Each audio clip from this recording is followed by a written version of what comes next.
Bonjour et bienvenue sur le podcast À cœur ouvert.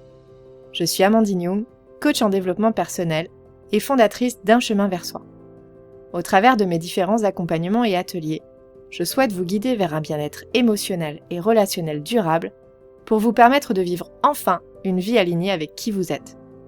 Et parce que vous me livrez souvent bien plus qu'un bout de vous lors de nos rencontres, j'ai décidé de vous partager ici les expériences et réflexions qui animent mon quotidien. Chaque mois, je vous propose une capsule authentique et sans filtre, auprès de laquelle vous pourrez trouver, je l'espère, la source d'inspiration et de réconfort dont vous avez besoin. Bonne écoute!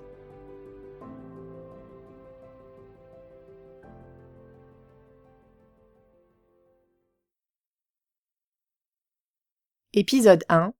La puissance cachée de la vulnérabilité.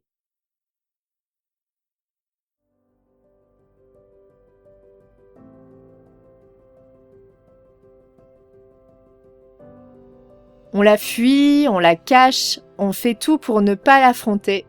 Et pourtant, c'est elle qui nous permet de nous reconnecter à nous-mêmes et d'initier le véritable changement. La vulnérabilité, c'est cette porte à entrouvrir inévitablement pour accéder à qui on est réellement. Et on a tous ce moment où on sent que quelque chose coince, quelque chose va pas dans notre vie, et pourtant on essaye de tenir bon, de contrôler, de pas flancher. C'est un peu comme si on essayait finalement de s'accrocher à des branches qui étaient déjà cassées. Et c'est ce que la plupart des personnes que j'accompagne amènent lorsqu'elles arrivent en séance. Elles viennent avec cette lutte intérieure en pensant qu'elles vont apprendre à être plus fortes, à se débarrasser de leurs émotions négatives, alors qu'en fait, ce qu'elles vont vite découvrir, c'est que le véritable chemin, il passe pas par la résistance, mais par l'acceptation.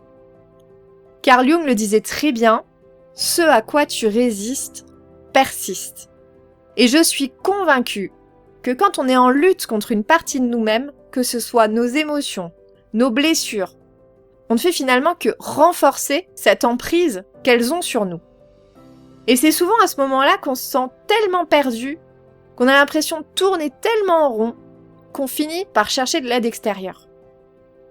Et être vulnérable, contrairement à ce qu'on pourrait croire, c'est pas se résigner. C'est pas se dire « voilà, c'est foutu, c'est comme ça, je peux rien faire ».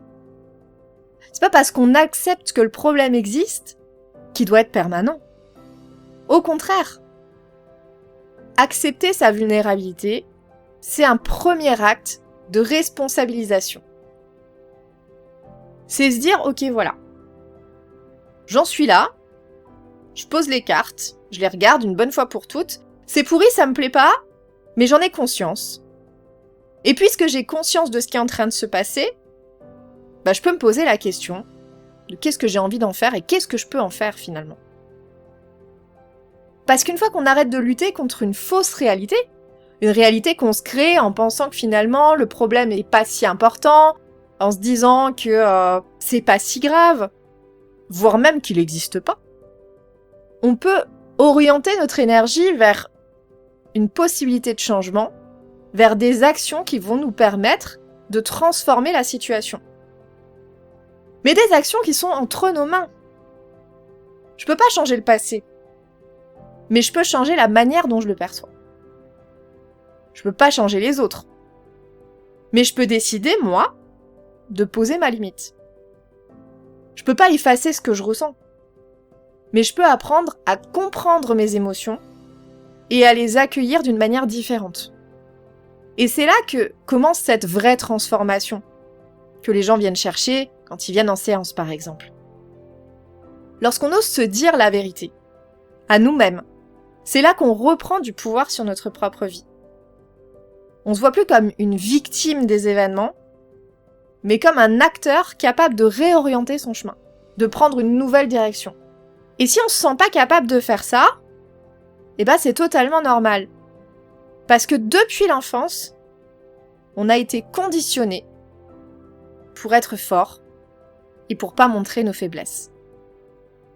D'ailleurs, à travers toutes ces phrases qu'on a pu entendre comme « pleure pas, montre pas tes émotions »,« fais attention, d'ailleurs les autres pourraient profiter de toi si t'es trop gentil »,« si tu fais confiance aux autres, tu vas être blessé », Finalement, on a eu cette croyance qui s'est installée au fond de nous, qu'être vulnérable, c'est être faible.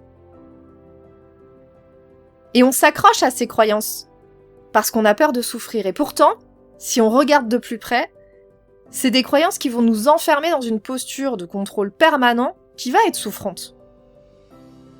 La société dans laquelle on vit, elle valorise énormément la performance, l'efficacité et surtout la maîtrise. On nous apprend à gérer les situations, gérer nos émotions, comme si finalement, tout ça c'était un problème à résoudre plutôt que juste un indicateur précieux de ce qu'on ressent réellement à l'intérieur. Et même si on a peur de les vivre, refouler ces émotions finalement ça efface pas ce qu'on ressent à l'intérieur de nous. Ça va créer un décalage entre ce qu'on vit intérieurement et ce qu'on va montrer extérieurement. Ça va nous permettre de poser un masque. Mais combien de temps, en fait, il va rester sur notre visage, ce masque? Et surtout, quel va être le coût de tout ce temps passé à pas être nous-mêmes? À vouloir faire plaisir aux autres, à vouloir plaire aux autres. Une personne qui va cacher sa sensibilité derrière un humour constant, comme un espèce de mécanisme de défense, par exemple de l'autodérision. Quelqu'un qui va refuser de demander de l'aide, même quand il est réellement en difficulté, juste par peur d'être jugé comme un incapable. Une personne qui va pas oser exprimer ses besoins dans ses relations, de peur d'être rejetée, abandonnée, critiquée. Tout ça, finalement, ça crée à l'intérieur de nous un énorme paradoxe. On admire les personnes qui osent être elles-mêmes. Et en même temps, on les critique. Et pourquoi ? Parce qu'en fait, ces personnes, elles dégagent une force différente, une force qui a rien à voir avec le contrôle et la maîtrise, et on les envie. On envie ce courage d'être vrai, ce courage d'être authentique. Et quand je dis on, je parle aussi de moi. Parce que bien sûr, moi aussi, je suis concernée par tout ça. Un jour, j'ai une cliente qui m'a dit à la fin d'une séance « Ah, mais tout doit être tellement plus simple pour vous avec tous les outils que vous avez énormément de chance. » Et sur le moment, ça m'a frappée en fait, de me prendre ça dans la figure parce que je me suis dit « Ok, c'est ça l'image que je renvoie ?» Comme si, parce que j'accompagne, parce que j'ai des connaissances, en fait, j'ai jamais de doute, j'ai jamais d'émotions qui me traversent, jamais de difficultés. Et en fait, il me semblait important de recentrer tout ça. Parce qu'en réalité, je suis comme vous. Je suis un être humain, qui a peut-être des outils, certes, mais j'ai aussi mes propres défis. Et je crois qu'en tant que coach ou thérapeute, c'est essentiel de déconstruire cette espèce d'image de perfection qu'on peut avoir de nous. Oui, j'ai des outils. Et bien souvent, effectivement, il est vrai que ça m'aide à prendre du recul. Comme ça vous aide à prendre du recul une fois que vous les avez quand vous êtes venu dans mes séances. Mais il m'arrive aussi parfois, excusez-moi l'expression, d'avoir envie de tout envoyer chier, quoi. Montrer sa vulnérabilité, c'est pas inné.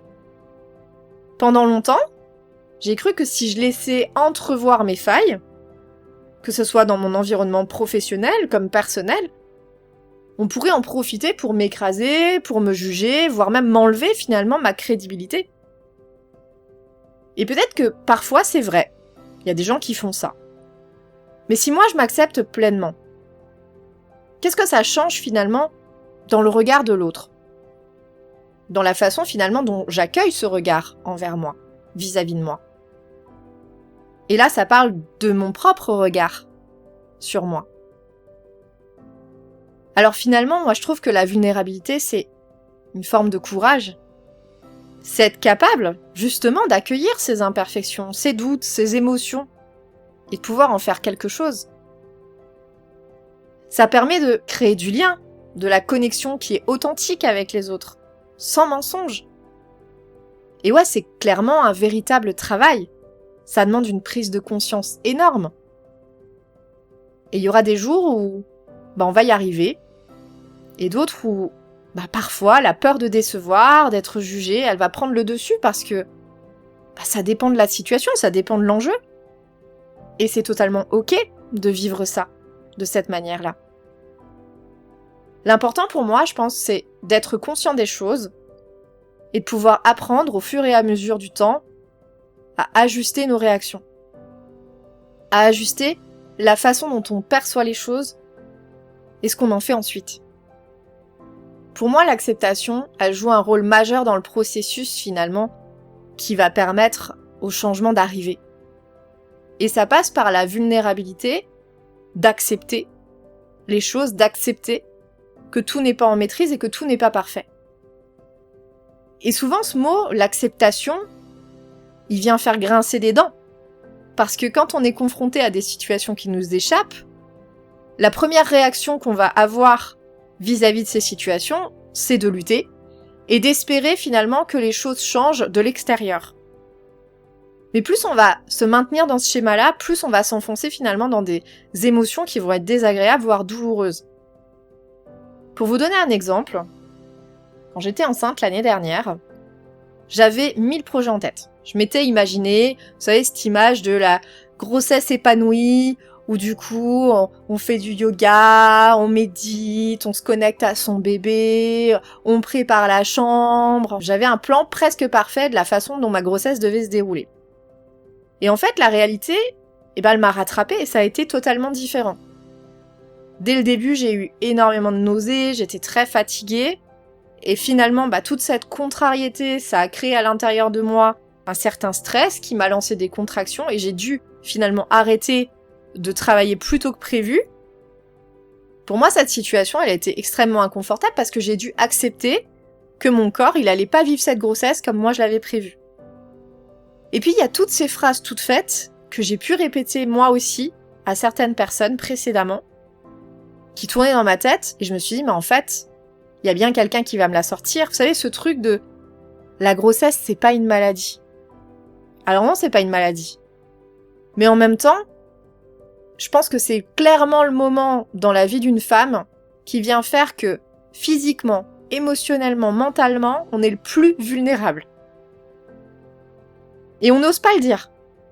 Parce que si on s'en plaint, on va nous reprocher le fait de se plaindre. On va nous dire, non, tu devrais pas te plaindre, il y en a qui aimeraient bien être enceinte et qui y arrivent pas.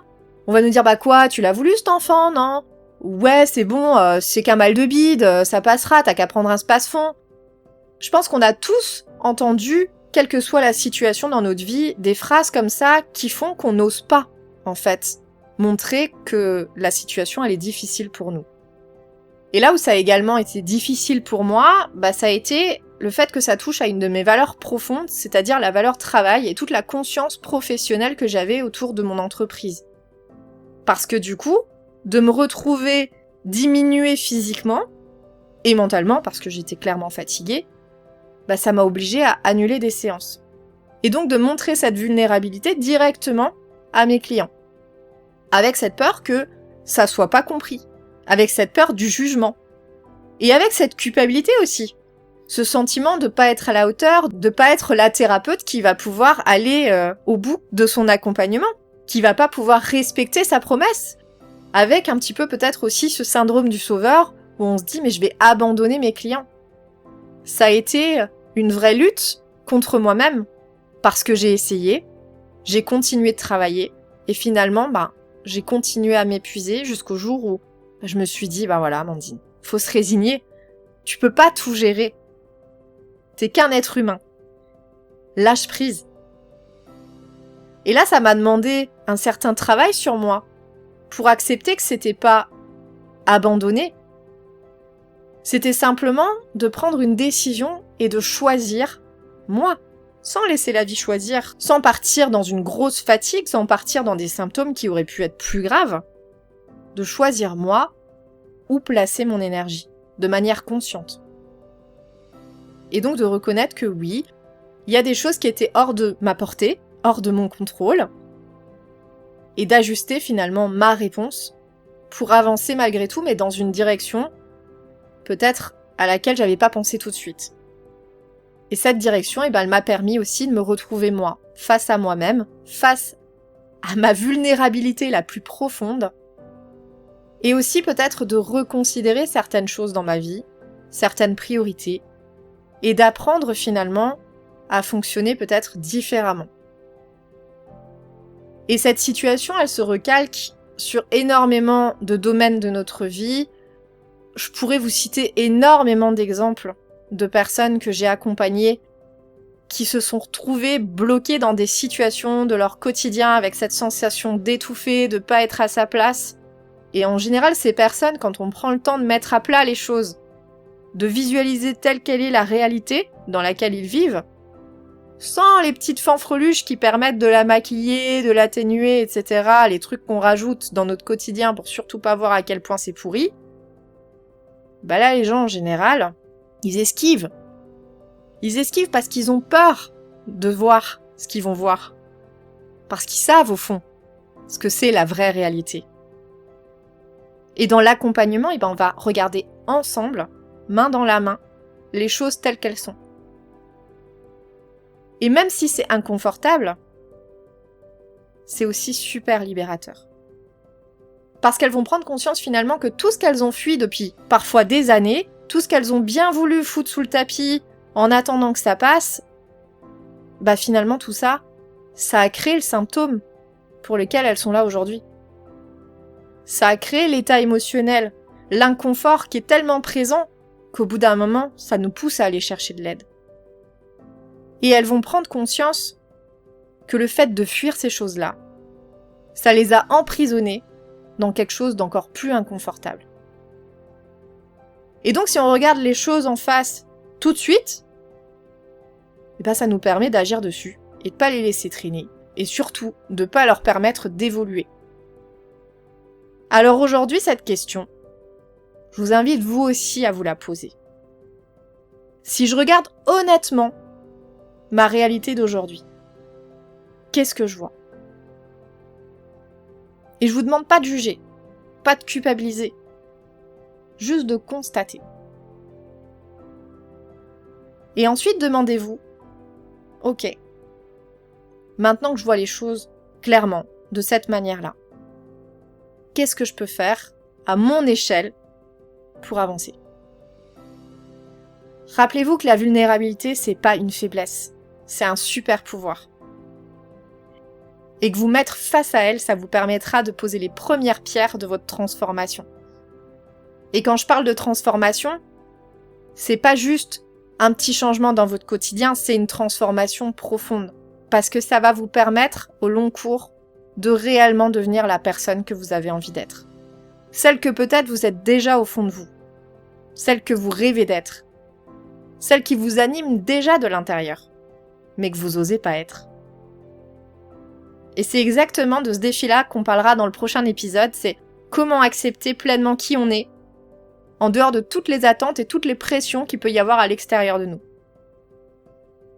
En attendant, si ce sujet vous a parlé, si ce message a résonné en vous, je vous invite à le partager à une personne qui aurait peut-être besoin de l'entendre, à laisser un avis pour partager votre expérience et peut-être permettre à d'autres personnes de s'ouvrir un petit peu plus sur ce sujet. Et surtout, je vous remercie vraiment d'avoir écouté cet épisode. J'espère que vous y avez trouvé ce que vous êtes venu chercher. Et en attendant le prochain épisode, je vous encourage vivement à oser être vous-même. Prenez soin de vous et à très bientôt.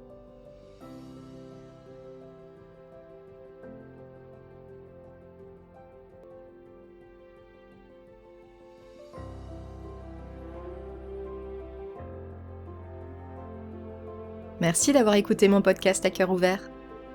En attendant de nous retrouver le mois prochain, je vous invite à me suivre sur mes réseaux sociaux @amandine.uncheminversoi pour découvrir mon univers, approfondir les réflexions partagées ici et continuer l'échange ensemble. On se rejoint très vite pour de nouvelles aventures intérieures vers toujours plus d'authenticité et d'épanouissement.